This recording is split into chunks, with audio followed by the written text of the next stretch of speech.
Vous êtes comme moi et que vous avez deux agendas, l'iPhone et Google Calendar pour la prise de rendez-vous avec Brevo, franchement c'est un enfer. Je ne sais jamais sur quel agenda le rendez-vous est pris. Et ce qui est encore pire, c'est la double réservation. Un vrai casse-tête. Et j'ai longtemps cherché une façon simple de le faire, mais aucune ne fonctionne vraiment.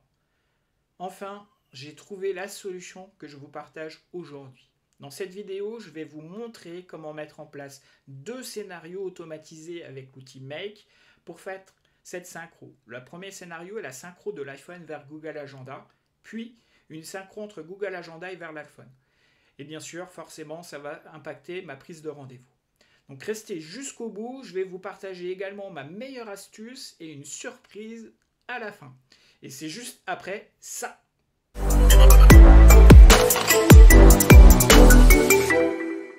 Donc je vous disais tout simplement le problème qu'on rencontre quand on fait de la prise de rendez-vous avec des outils comme Brevo, entre autres, si j'utilise mon iPhone, donc là par exemple je vais créer un événement spécifique iPhone, donc j'ajoute ce rendez-vous sur mon Apple, donc là par défaut il enregistre dans mon agenda Apple, dans mon iOS, dans mon iPhone, et là si je m'amuse à ajouter un rendez-vous pour Google, donc ici c'est simple, hein, j'ajoute ce rendez-vous dans mon agenda Google, je vais sélectionner spécifiquement l'agenda de mon calendrier Google qui est Céline et Nico.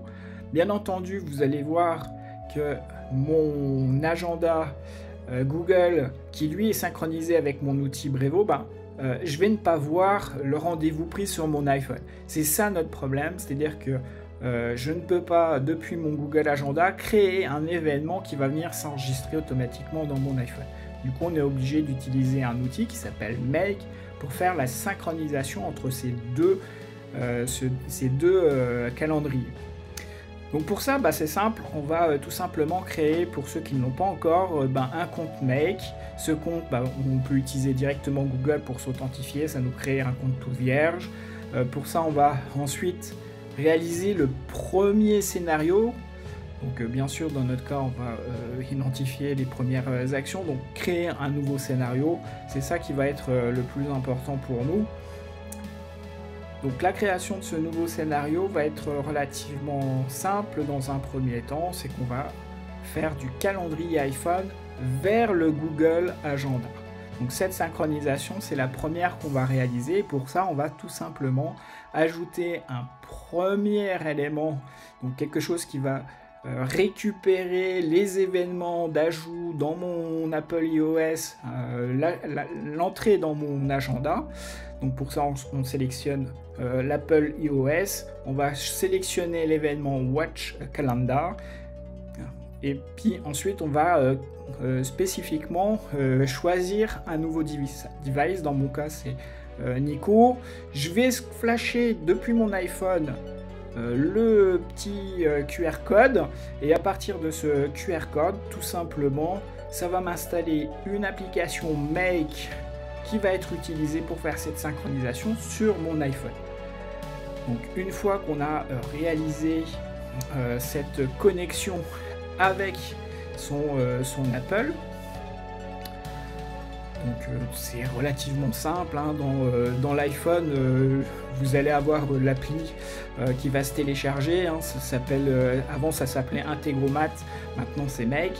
Une fois qu'on l'a installé, donc le scan, une fois qu'il est réalisé, on va faire une petite configuration relativement simple dans un premier temps. C'est qu'on va lui demander de visualiser, de suivre tout simplement mon calendrier iPhone. Donc bien entendu, il faut quand même l'autoriser à récupérer mes événements, donc l'ensemble de mes événements, etc. Et puis de pouvoir les envoyer à Make pour pouvoir faire cette synchro en automatique. J'ai pas besoin de récupérer autre que mon calendrier principal, donc du coup je désactive l'ensemble des autres agendas. Ensuite, on a la configuration du connecteur Google Agenda dans Make, dans mon application. Alors, puisqu'on a fait le WatchOS, maintenant on va ajouter le connecteur Google Calendar. L'objectif, c'est de transférer et de synchroniser mon agenda Apple iOS. À chaque fois que je crée une entrée dans mon agenda, je veux qu'elle soit créée aussi dans mon Google Calendar. Du coup, je sélectionne le calendrier qui correspond à mon Google Calendar avec ma connexion, etc.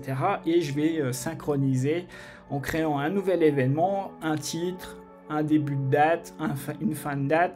Je vais pouvoir donner aussi l'endroit où se trouve la réunion, l'entrevue que l'on va avoir. Ça peut être du distanciel ou comme ça peut être du présentiel. Bien entendu, je peux aussi lui indiquer dans certains cas si c'est un événement qui dure toute la journée et donc il suffit juste de positionner All Day dans All Date Events. Voilà, c'est simple, il suffit maintenant tout simplement de vérifier le fonctionnement de la synchronisation de l'iOS vers Google. Dans ce cadre-là, on ouvre son agenda, on va créer une nouvelle entrée dans son agenda iOS et puis on va regarder comment ça va se produire dans le Google Calendar. Donc au début on va lancer l'événement, le scénario en mode test, on va ajouter l'événement, j'ajoute ce rendez-vous sur Apple et on va regarder ce qui s'est passé dans le Google Calendar. Donc ici on voit bien que l'événement a bien été transmis, j'ai bien ajouté le rendez-vous Apple, celui-ci est bien apparu dans le Google Calendar et il est aussi apparu dans mon agenda. Donc c'est bon, la synchronisation dans ce sens-là c'est fait, c'est-à-dire que j'ai les deux rendez-vous qui sont dans les deux calendriers. Maintenant, faisons l'inverse, Google Calendar vers l'iPhone.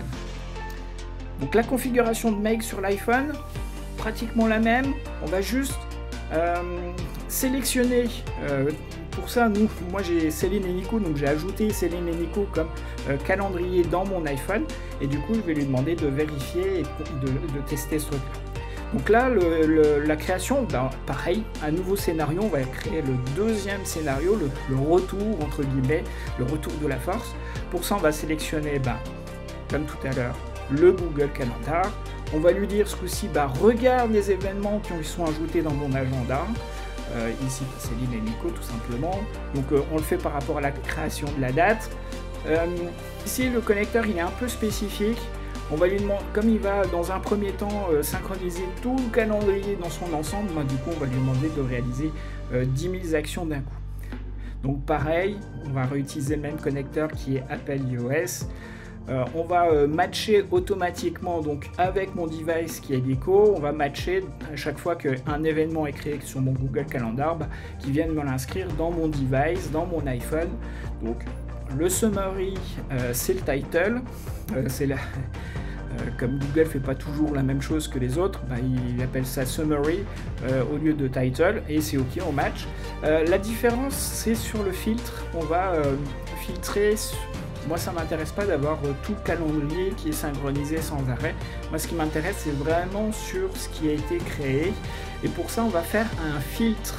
Et donc, ce filtre, il va porter sur la date de création de l'événement. Et moi, je veux que l'événement soit créé au plus tard ou plus tôt. Je ne sais pas comment le matérialiser. En tout cas, 2 heures avant la date de maintenant. C'est-à-dire que si il est 10 heures, je vais prendre les événements de création qui se sont faits à partir de 8 heures et comme ça je suis sûr d'avoir les nouveaux événements du calendrier. Je m'assure bien entendu de sa config, le nombre de cycles doit être identique. C'est important que ce nombre de cycles soit identique au nombre d'éléments qui sont mis dans le Google Calendar pour que soit, par exemple, si là le max number of cycles c'est 1 et puis dans Google Calendar c'est 1000, au final il fera qu'un cycle. Alors que si je fais l'inverse, je vais avoir la possibilité d'avoir les 1000. Le test du scénario, dans mon cas, je vais tester ce scénario-là. Donc ce qui est important, c'est bien de vérifier qu'il fonctionne. Donc je vais ajouter un événement dans mon Google Agenda. Là, je vais faire ajouter à mon iPhone. Je fais bien attention que Make est toujours actif parce que ça, c'est quelque chose d'assez important. Alors, on peut dans l'iPhone sélectionner des applis qui couvrent en arrière-plan et de le laisser. Et du coup, une fois que l'événement s'est enclenché, on va pouvoir le voir. Là, ici, on voit bien que l'événement a été réalisé. Et puis, mon iPhone a été synchronisé.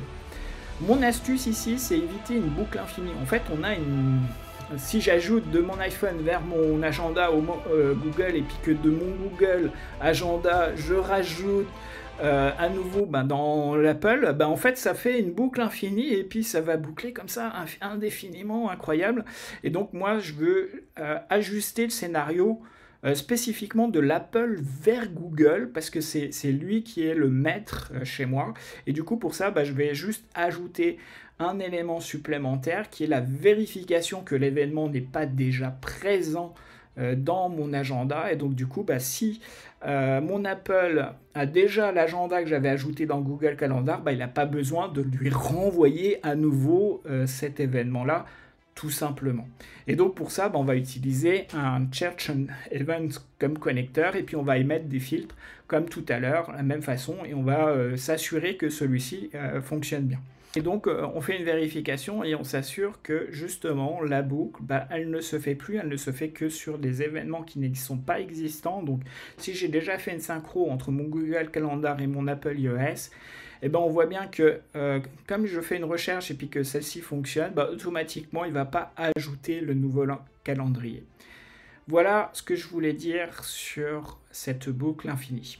Nous venons de voir la façon de synchroniser son iPhone, donc l'agenda de son iPhone avec Google Agenda, et donc du coup de résoudre les problèmes qu'on peut avoir de façon régulière, la double réservation, le casse-tête incroyable. Est-ce que c'est sur mon iPhone? Est-ce que c'est sur Google Agenda? Et puis bien sûr, si je veux plugger un outil comme Calendly, Brevo, TideCal, etc., c'était forcément sur un Google Agenda, et si j'avais un iPhone, c'était la merde. Donc du coup maintenant vous avez le moyen simple de synchroniser entre les deux. Je vous ai promis une surprise à la fin de la vidéo, c'est ce moment là. Donc je vais vous proposer tout simplement vous offrir ma dernière masterclass. Alors qu'est-ce qu'elle fait cette masterclass? Je vous montre tout simplement comment faire pour fidéliser vos clients et transformer vos prospects en clients fidèles. C'est dans le lien de la description, allez voir, cliquez, lancez-vous dans cette masterclass, vous allez voir, c'est incroyable. Si vous avez aimé cette vidéo, n'hésitez pas à liker. Si vous avez des commentaires, des remarques, des questions, n'hésitez pas à les mettre tout simplement juste en dessous là, mettez-moi un petit commentaire, ça fait toujours plaisir.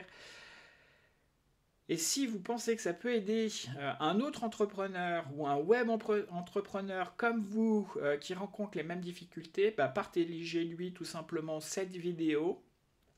Et puis, je vous dis à bientôt. Ciao, bye bye.